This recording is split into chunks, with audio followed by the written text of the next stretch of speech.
Okay, today we're going to do a very quick video, a walkthrough of the receivers only of a Browning Golden Eagle Mark 1, the original there with the Collins filter, and a Mark 2 early receiver with the Collins filter. And this walkthrough is basically to show that not all Browning receivers are the same.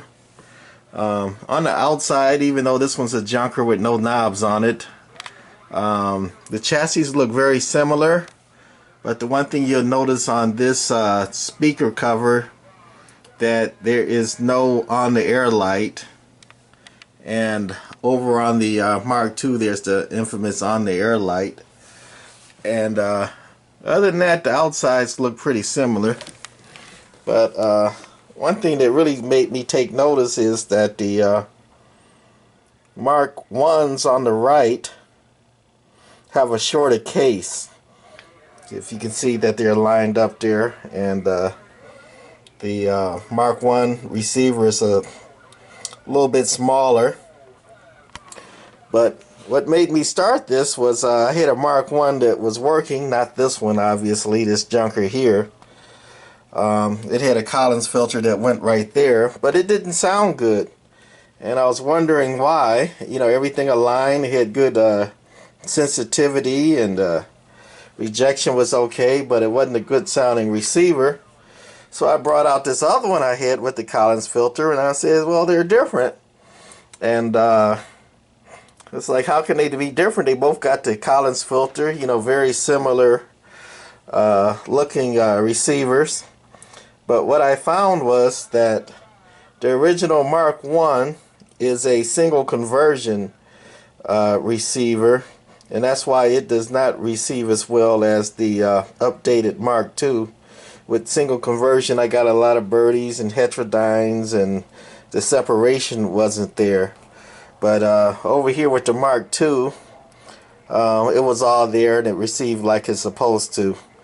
So other than the chassis being a little shorter there, over here see how the tubes line up going vertically, and over here on the Mark II they go horizontally. That was one of the bigger differences. And here is some of the big power resistors in the earlier Mark 1. Actually, there's a cover that goes over those also. And over here in the Mark II, updated with bigger power resistors that are tied down to the chassis there. Better heat. And by the way, Trams use just some regular 2-watt resistors under the radio. So look at the two big dropping resistors there for Browning. Mounted vertically, mounted to the chassis.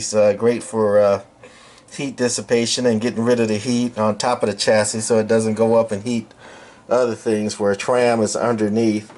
And even on the earlier Brownings, before they got it right, they just mounted it onto the board there with a cover over it. It got really hot.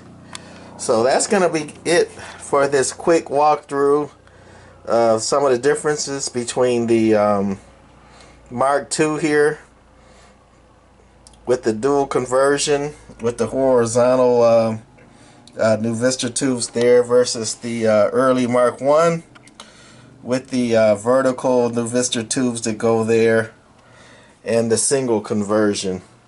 And of course, not all Brownings, especially the two, most of them do not have the Collins filter. So to me, in my never so humble opinion, this version of the Browning Mark II with the updated caps, but with the dual conversion and the horizontal new Vista tubes there, is the best CB receiver ever made. That's it. Bye.